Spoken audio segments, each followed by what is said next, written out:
So if I look at India as a whole, and if I look at why we all feel so optimistic about our country, is because of the nature of the middle class. And what I mean by that is essentially the fact that all of us, which is our parents, even though they will have very less money, they will keep aside most of their earnings for education. And that's what happened in my case as well, where my parents did not inform us of their struggle in life, and they essentially kept me and my brother always at the best educational institutes. But I want to just rewind and tell you that my father, for example, was working in a state government institution in Kerala, and my mother used to be a school teacher before they retired. And I still remember those days when my mother would essentially have tuitions from 7 in the morning until 8:30 in the morning. We would have at least 10 kids at our home. She was giving them tuitions. And then effectively our school gets over at 4 o'clock, and then we would see again students coming back, and we would have children, again 10 of them learning from 4 o'clock until 6 o'clock in the evening. So that is although I definitely feel teaching is one of the most enriching professions in the world today, what I also did see through that whole thing was that my parents were struggling essentially to ensure that my brother and I had very good education. So that is what essentially my parents went through during that particular time. And there are a few things that I learned if I look at life over the last few years. Okay. When my father, I still remember when both of us when my brother and I had to go to school, we had to go in a school bus, on a normal bus, or normal public bus, and it used to cost us 10 paise per day to go from our house to the school. Okay. And essentially, every morning before we put on our uniform, I will always find by the table 2 10 paise coins. 20 paise coin for me and 20 paise coin for my brother. Okay. And that is all he will give me. I mean, we never had anything. And I always used to ask my father, what happens if I lose that? And then he will say that, okay, if you lose that, then you will find a way to come home. Okay. You can either walk down, it is okay. And luckily I didn't lose paise. But I still remember those days when we were only given that kind of money every day. And other important thing which he would do is that he would ensure that all of us are ready for school by 8 o'clock in the morning. Okay. So I always find it very interesting, and now I know when I replay life and when I go and talk to my father nowadays, I tell him that you taught me 2 things. Okay. You taught me first the whole concept of frugal living, okay, which is extremely critical in our world. Okay. How to live with very little. Okay. And that's something which we all of us in the middle class have learned a lot. Okay. And the second thing which I always find fascinating about him was that the whole concept of time management. Okay. If for any meeting, anything we are called, if it's at 6 o'clock, we'll be arriving sharp at 6 o'clock in the evening. Okay. So that's something which I learned, and I essentially found that that's a very enriching thing here. So those are the two important things that I learned from my father: is frugal living as well as time management. Okay. Now again, my mother, I still remember those hard work that she did over the last many years, and I always tell her that again, the 2 things I learned from her was, one was hard work. Okay. She used to work such a lot. Even now she works a lot. Okay. And she says that it keeps her very busy. And I always find it so fascinating that even now, wherever we go, when my father, when we go as a family, even when we go to the Lotus part of whichever Kerala or any other place, we suddenly see one elderly person coming up to my mother and saying that, teacher, you will remember me. So that is the kind of, I think, that is the kind of encouragement that teaching as a profession can give. That's what I find. So I always tell her that I learned a lot about hard work from her and the whole concept of relationship management. She is very good in how to keep everybody happy in the whole family. So that's the two things that I learned from her. Now, as I said, education was a very important part in our family, so did pretty well for as far as my education is concerned. And then I went on to do, first time out of Kerala, I went on to do my engineering from an institute called the PhD Tech in Bangalore. It is in the south of India, it is considered as one of the best institutes. And I went to do my computer science there, engineering. So what I found very fascinating was that it was like going away from a society which you knew everything about, and then suddenly getting yourself placed in a different world altogether. Why I say that is because we had around 30 students in our class, and out of the 30 students, what I found was that there was only around 6 of them who were Tamilians. The rest were all people who came in from different parts of India.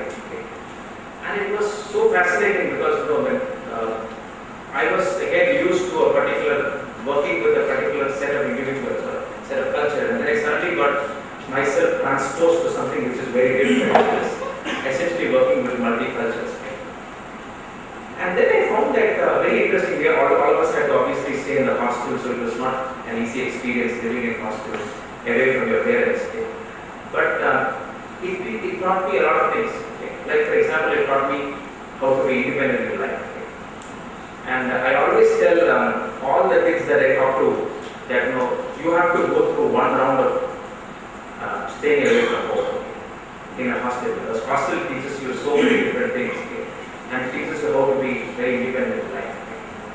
So that's an interesting thing that I learned. But more importantly, when I came almost to the pre-final year of my engineering, I found that the whole college was only talking about GRE and TOEFL. Everybody wanted to go abroad.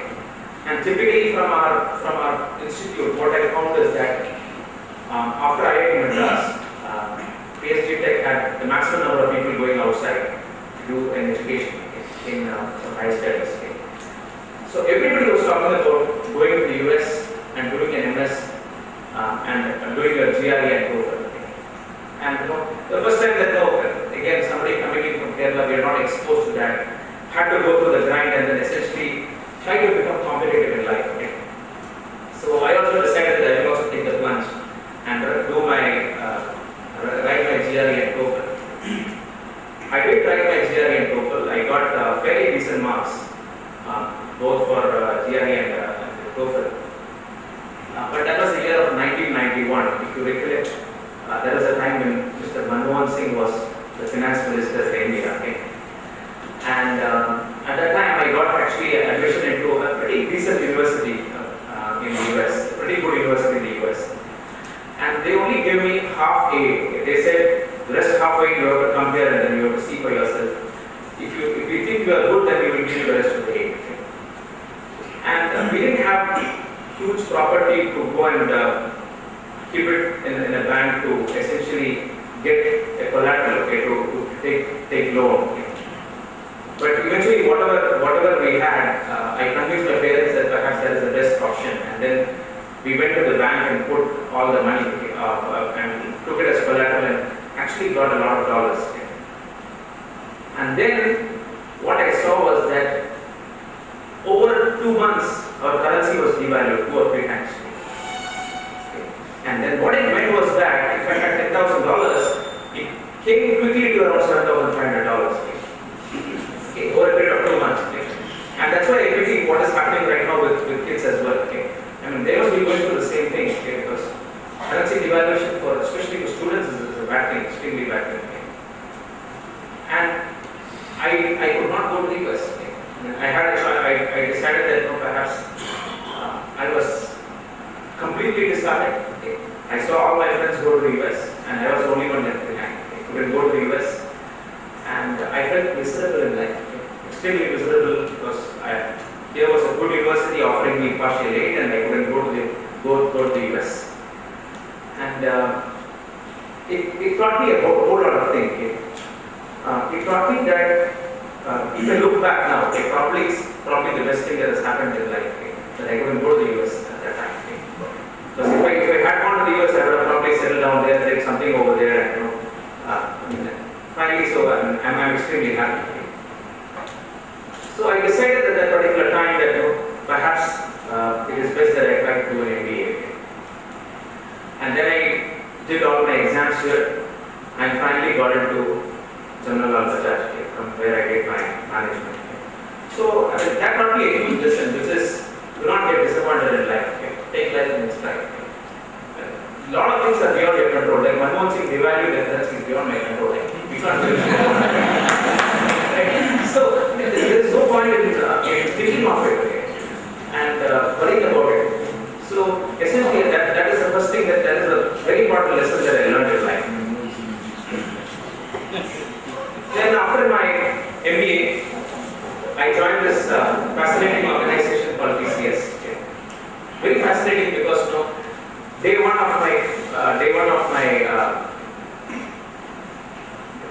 my work in TCS was fascinating because I was used to meeting up people and calling them either by second names, either Mr. Surname or calling them sir, okay, just like all of us do in India. Okay. And then I was suddenly exposed to day one of the college, day one of TCS, where everybody was calling each other by first name. Okay. And I found it fascinating. You could even go to your CEO and call it by first name. Okay. That's a completely different culture. Okay. So that was the culture that I got exposed to on day one of TCS. Okay. So that's vividly I remember that, because calling people by first name is something which is probably unheard of in a lot of India. Okay. And then I relate back and then I realized that one of the reasons why it is there is because we are a pretty young company. Okay.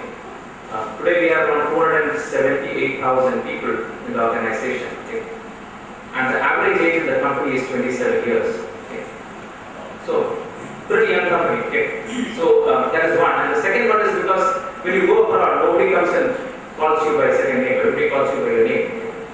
So that is a very interesting thing. That's a very interesting culture which is probably got percolated into the company. Okay. I did in TCS I did a fair amount of stints. I went to the US multiple times. Okay. So I finally got my dream of going to the US. Okay. And I still remember the day when I had to go to the US. It was pouring in Bombay. There was no way I would have got my flight. I got to a taxi and then the taxi guy said halfway through, he said, I will not be able to take you. And then my friend said, I will take you, and he brought his bike. And I went completely drenched into the airport. Okay. That was my first trip to the US. Okay. So I was extremely happy with that. I was finally seeing the US for the first time. But eventually after that, I go there so many times nowadays that it doesn't.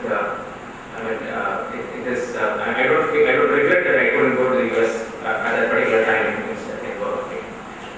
The other interesting thing that I found in TCS was that every office had a library, okay? And people will go and take 1 or 2 hours and go and sit in the library and read whatever you want. Okay? Again, a fascinating culture because we were, a lot of us thought that it was a complete waste of time going and reading a magazine or reading a paper in the library. Okay? And then this company was encouraging all of us to go and sit in the library and do whatever we want. Okay? So again, very very fascinating experience that I went through. I did a very small, I joined a very small group which was essentially into what we call business intelligence. And the fact that we did well helped me to become the global head of the business intelligence practice. And in TCS, the norm was that if you had to be somebody in the organization, you had to take a sales role. Okay? Because sales is a little bit more classier, right? You meet a lot of people, that's a revenue earning thing, right? So everybody, to get into a good sales role was the most important thing in TCS. Okay. And then I remember this was in 2000. Okay. This was 1 year after my marriage. That one day my boss, who is the current CEO of TCS, he called me and said, Girish, why don't we go to Amsterdam? Okay? Why don't we go and look after Amsterdam operations? Okay? And frankly, the only thing which I knew at that time in Amsterdam was the wingers, which all of you will know. Okay? Cheese, okay, all of us will know. And there was this very fascinating footballer called Ruud Gullit. I don't know how many of you know. Okay? Very, very fascinating footballer called Ruud Gullit. Okay? These are the only three things I knew about Amsterdam. Okay? So I decided that I will pack my bags and go to the Netherlands. Okay? I reached, my wife and I reached the Netherlands. I still remember we reached the Netherlands on during December. Okay? And one thing which I recommend to all of you is never go to Europe during that particular time, okay? December. Okay? So we reached in December, and the first thing that we said was we need to look for a house, okay? Look for a house to stay. Okay? And I told the agent who was showing us the house, there was only one condition that I put. Okay? The condition was that I said that we are coming from Bombay where we see so many people moving all the time. Okay? Then please find us a house from where we can see at least people moving around. Okay? So that was the only condition that I put. Okay? And this guy took me on a Saturday evening at around 6:30 in the evening to show some houses. Okay? And it was pitch dark. Okay? There was absolutely nobody on the streets. Okay? The whole place was the whole place was completely empty. Okay? And this was another dream that I had of going and living in a place where I could see some people, and then it was all completely gone on day one. Day two, I still remember very, very vividly because that was the first time I was going to an office. Okay? And my colleague, who is the current head of the US, he told me, Girish, there's only one thing you will have to remember is that when you go to any of these places, you will be everything from a peon to a president. Okay? So you have to do every peon's job as well as the president's job. Okay? So I was ready for it. Okay? And then I had my first customer meeting. Okay? So I was eagerly waiting for it because all of us want to prove to ourselves that we are worthy of something, right? So I went over for my first customer meeting. Okay? And I still remember this very, very vividly because again, people who are essentially taken for a sales role always have a super serious attitude. Okay? They always think too much of themselves. Okay? So I also thought of too much of myself that I was chosen for a particular good position. Okay? And then I was meeting my first customer. Okay? And this customer said, after the initial pleasantry, he said, so I said I was on a weekend, right? And the first day one was a Monday. Okay? So he said, come, Girish, let's go and have a cup of coffee. Okay? So we started having a cup of coffee first. Okay?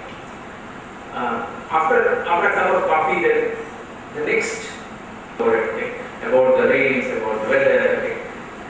And then he said, did you see the football match last weekend? Okay? And I had just come on Saturday, so I didn't know anything about football. So he said, this local club beat this other club. So I heard a lot of this. Okay? And then 30 minutes down the line, he said, come, let's go and have another cup of coffee. Okay? So I was getting very, very worried. The only thing we were talking about was coffee, weather, and football. There was nothing else. We were not talking about any business at all. Okay? So